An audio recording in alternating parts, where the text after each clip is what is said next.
Thank you very much for joining us, Logan, once again. You're a member of My Status is Quo. You play bass for them. You've been on previously. The episode is still there to check out. You've come on today primarily to talk about your experience of attending the Francis Rossi does the songs from the Status Quo Songbook and more. It's a Yes. very long title. That tell us about your experience. So I initially went and seen him in early this year. I went up to Edinburgh, and even for me, that was like my first sort of experience, like properly with either Francis or much like the Quo Songbook. Yeah. And that was a surreal experience to go and see. But I was not in the best view. So my bandmate Kyle and Mark, they were saying about how they were going to go to the show at the Alhambra Theatre in Dunfermline. And I very stupidly said to myself, the only way that I will go to that is if I can find a VIP ticket.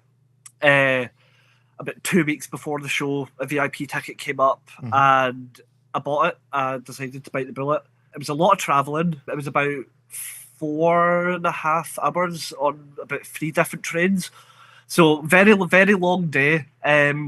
We got to the venue, ended up being first in the queue for the meet and greet, and we were led inside by the members of the team. We got asked to wait because they were having issues, I believe, with the lighting, and one of the folk at the venue, like, they kind of just like opened the door, let us see inside a wee bit, and they were having various obvious lighting issues. And a couple of minutes after that, we got asked, "Oh, are you ready to see Francis?" And it was me and Kyle that had ended up getting the meet and greet tickets in the end. So we were led into the room, and for a moment, I was like, "Where is he?" And then it was tucked away in a little corner of the room, so it was kind of like it wasn't. It seemed as almost like it was a little bit vulnerable in a sense because it was just put in this wee dark corner. Um, and then me and Kyle, we were very appropriately dressed in double denim, as you do. And he clocked like the sort of look and the age of us, and he very jokingly went, "Nope, back out. You're too young." So we had a little giggle about that. And shook his hand. Very, very good handshake, actually. Kyle got his item signed first. He got his uncle's original ticket from the Apollo in '76. And him and Kyle, Francis and Kyle were talking about that, and Francis was attempting to reminisce on the gigs. And I chose to bring along my copy of Burning Bridges to get signed. He'd signed the ticket in blue ink, and I really wanted it in gold ink for my record sleeve. So I was like, "Oh, would you be able to use a gold pen in order to sign the record sleeve?" And he was like, "Oh, that's an extra 30 pence." You can tell, like, right from the get go, he's an incredibly jokey person, but it's never like in any form of like malicious intent. It's just like the amount of jokes that he was making. Then it kind of helped bring us down a bit 'cause we were both incredibly nervous because when you're meeting one of your like the only way I can describe it is like when you're meeting one of your musical heroes, you can't help but not be nervous. Yeah. I don't know if you'll be able to pick it up that well. It didn't sound that good either because the pen was in the midst of running out, and I told him how much that song means to me, and Kyle attempted to pose the question of if it was his parents in the It's Christmas Time music video. Francis was very confused and did not give us a definite answer for that. So for now, it still remains a mystery. We also got, I've taken it off, but we got a Francis Rossi bottle opener as well, branded, and then a wee VIP sort of lanyard as well. The other thing, when we were getting photos with him, I was stood right beside him, and I had my Doc Martens on, so I stand about 6'1" with them on. When we were getting the photos done, he turns to me and he just mutters under his breath, "You're fucking tall, aren't you?" And we have a wee laugh about that. And it's really funny because the photos, the members of staff at the theatre, they made sure that we got as many photos as we could. And upon looking at the photos once we were out at the meet and greet, I didn't realise that Francis was actively like getting out of his chair to try and match mine and Kyle's heights. And it was really funny in the end. A little bit rushed, in all honesty. We probably, because they were running a bit behind and stuff, we didn't get as long as we'd initially hoped. But at the same time, I still got to meet him. And that was about an hour before doors. We'd went for food and stuff after that, went back, got Mark, joined the queue to get in. I was sitting front row for the entire thing, which was, again, a really surreal experience because he's right there. Yeah. There was a lot of good songs in it. A couple of drunken people that were kind of heckling a bit, but nothing that Francis couldn't like just hit back an even funnier wee joke or something to them. A lot of like interaction, like just wee little like tidbits. Like I'd been up since 7 o'clock that morning of the day that show, so I was quite tired by the time we'd actually made it to the show time. So I was sat in my chair, was kind of sat like that, and a wee bit into the gig, Francis clocks me, and then all I see is him go like that, and then he laughs at me. And I kept readjusting how I was sitting as well, and he done that again as well. And then during Burning Bridges, because it's a song that holds quite a lot of like an emotional connection to me, I did kind of cry a bit during it. And then at some point just before the first chorus, he kind of clocks that I was like not like fully crying, but I was tearing up, and I got a nice little wink off him during that. And compared to seeing him in Edinburgh, it was a much better experience. Even though both Francis and Andy were suffering with sort of like just wee vocal issues, but they still blew the show away. But I think the vocal stuff was kind of down to how cold the theatre was, because they had no heating on the stage, so they were just sat like Francis still had his body warmer on for a wee bit as well. The songs were good. The crowd was even better. It was a really good night all in. Unfortunately, didn't get to kind of meet them at the tour bus or anything. We left not long after that, which was completely understandable because we were in a completely different place and had other bits to go to. But it was a good night all in. I really enjoyed it. Well, it sounds like you had a really personal experience. I think that is something that is very much a running theme with these Francis Rossi gigs, as opposed to like the big Status Quo ones, is it's really intimate.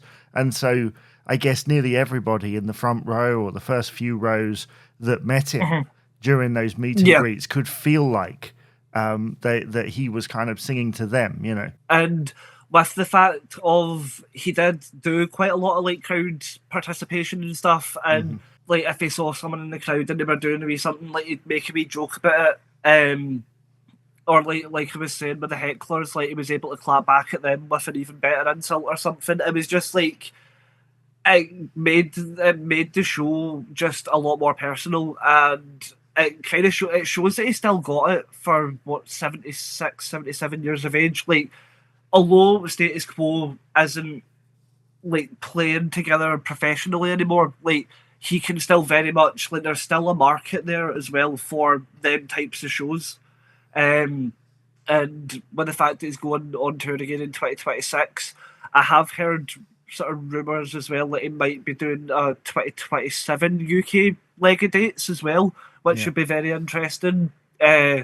And the band has said, my band has said that we're going to try and see if we can go to a couple of the shows as well, if possible. Obviously, we don't know if it will happen or not. It's definitely something that I don't regret doing, and if people can go to the other shows, because I know it's like Ireland, the Netherlands, like a lot of like overseas places, if people can go to them, I would highly recommend it because it is not a show to miss out on. Well, it certainly sounds that way for both Quo fans and non-Quo fans as well. It sounds pretty universal based on what you're saying. You went to 2 of the gigs. Did the set list change between them? Oh, that's a good question, because I was talking to Kyle about it, because if I'm right, there was a couple of songs that might have been changed. I don't remember exactly off the top of my head, but if I'm right, there might have been one or two songs that was different. I know on the night of the show in Dunfermline, because the main show as well was running over, they were kind of toying with cutting a song. Like, Francis had announced it because him and Andy were kind of like just having a wee sort of conversation on stage, and Francis was looking through the set, and he was like, "Oh, do we do this one? Do we not?" No, I think there was definitely a few changes, but nothing like overly major, but still enough that if you've been to multiple shows, you'll still have like majority of the same set list, but it's still like a couple, one or two. In the Army now, I know for a fact was cut from when I saw him in Edinburgh to now. I have a feeling that might have actually been one of the songs that they'd planned to cut from the set when I'd seen him in Dunfermline. I'm just trying to go back to what he'd done in Edinburgh, but I can't for the life of me remember. It's okay, because like these, it just sounds like occasionally there are changes in the set list. Which is good, especially for like a tour that is running across multiple years. It means that if folk are going to multiple shows, like say someone's going to like 2 or 3 shows on like the first leg of the UK tour, and then going to like a show or two in the second leg, they're not just going to have the same set each show. They'll kind of have a bit of difference. It makes it a bit more value for money, I guess. Well, it means that if a song doesn't work, they're very open to taking it out.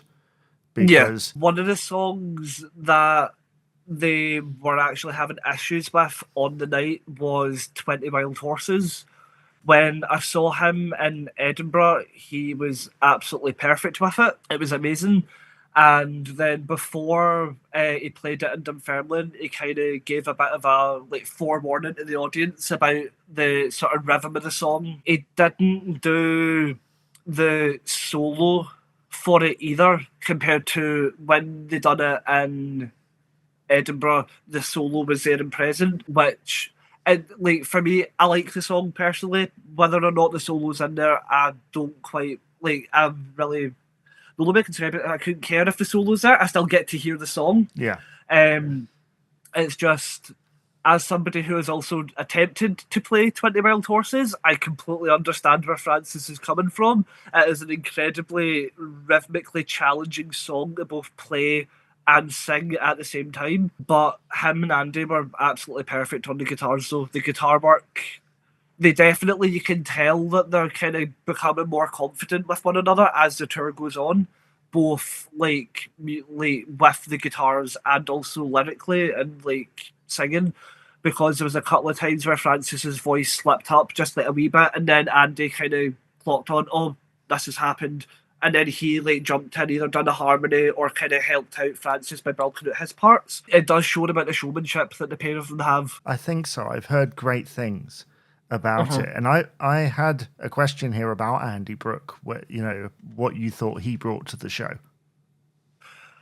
It was, I quite liked him. I was like, when I saw him in Edinburgh, I hadn't heard of Andy Brooke before. I kind of had done a bit of research in the queue to get into the show in Edinburgh, and I was like, oh, he has worked with Quo before, and he's also a producer and stuff in his own right. And seeing him in Edinburgh, I kind of just went in not knowing who he was, had like no like real set expectations. And in Edinburgh, I was blown away, but because I wasn't like directly in his line of sight, or like I couldn't see his guitar playing, I didn't like know how well it was. But compared to seeing him now in the front row, he is absolutely amazing. With the vocals as well, it's quite refreshing to hear the harmony parts that he sings. I feel that he does add something to Francis's voice. I'm trying to think a couple of songs that kind of like showcased that. They performed Someone Show Me Home. That was quite a good one because it's quite like a higher register song. and Andy done incredibly well on that. The solo as well for Rockin' All Over the World, like he took on quite a lot of like Rick's parts. Yeah. And he performed them well. Like he done Rick justice. It was really good. Even again with the fact that they both had vocal issues and Andy had vocal issues as well. Like he didn't speak like the way that Francis spoke during the shows. He done a little bit in Edinburgh, but this time he was like completely silent, which Francis was making quite a lot of jokes at his expense for. But it was amazing, and I really hope that both Francis and Andy continue to have that sort of professional working relationship with one another, because it would be a shame not to keep that going. Was Burning Bridges your show highlight because you were in tears? Yes. Yeah. That, but then at the same time as well, hearing the or like being front row for Caroline, and because the fact that the way that he performs it on this tour, he does it kind of the way that he done it in his solo shows around like 2013, 2014, he does like the shuffle version. Yeah. And seeing Francis like literally like right in front of me but on the stage, it was like surreal. And he was just looking down, he was scouting the audience, he was smiling, he was laughing, and he was like actively getting the crowd like into the song. I'd look behind me, and it was like a 2-floored venue, and just every single member of the audience was up and they were having a great time. But either so the shuffle version of Caroline, Burning Bridges, or the way that they done Tongue Tied this time round. It kind of started off with Francis, just like a solo spotlight on Francis. And I felt that compared to Edinburgh, that just gave it a lot more like intimacy. And it was so nice. I really enjoyed it. Well, it sounds like it's fairly varied. Even if you go to multiple, it sounds like you're going to see a slightly different version each time. And it also sounds like the meet and greet, despite being short, was incredibly memorable. Your copy of Burning Bridges there, are you a vinyl collector? Yes. Yeah. Yes. Yeah. I don't actually have too much Quo records. I think I've got that copy of Burning Bridges. I've got a copy of Rockin' All Over the World on 7-inch, and then the 12 Gold Bars album. But that's all I have. And I have been looking for kind of more stuff to sort of bulk out my Quo collection. But I'm not going to lie, they are kind of hard to find in sort of record shops and stuff like that, because I was having a talk with somebody who owned a record shop at the time, and the way that he described it, he described Status Quo sort of fans as the same way that Rush fans are. Right. They are like very die-hard people. They will keep their collections until they pass away, and then it'll probably not even come out the family. It'll just like get passed down. So it makes kind of trying to find, like, especially the sort of like what you'd class like the hit albums. It makes trying to find them, at least original pressings, like incredibly hard. But it's all part of the hunt, and it's quite fun. I've got the Last Night of the Electrics on CD as well, but in terms of anything else sort of Quo related, that's as far as my collection extends. And had you heard or have you got any of Francis' solo materials, such as King of the Doghouse, One Step at a Time, or We Talk Too Much? Oh. I don't have any on sort of like CD or vinyl. When I was on my way back from Edinburgh at the time, I listened to, if I'm right, I don't actually think The Way We Were Volume 1 was out at that point. It was just maybe like 1 or 2 singles. Yeah. So I'd listened to the singles off of that, and then started listening to King of the Doghouse quite a lot. Because one of my slowly but surely Someone Show Me Home is becoming like one of my all-time favourite Quo tracks. And there's a much more almost like darker, more emotional cover that Francis put out on that version, and that just on the bus back at like 12:30 at night, and it's just pitch black, and you have your headphones on and you're listening to it. It's otherworldly. And One Step at a Time, I have been listening to quite a bit.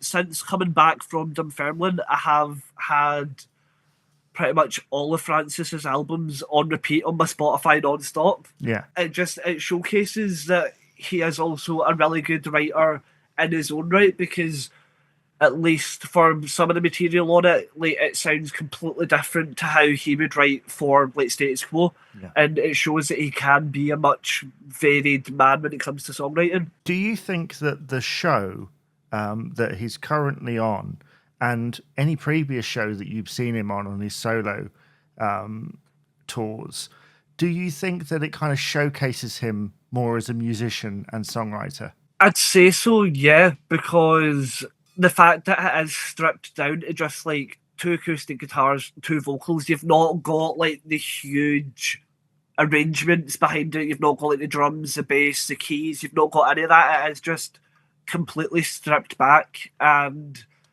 because of like how the mixing and stuff's done by the sound engineer, and you can very clearly hear his vocals.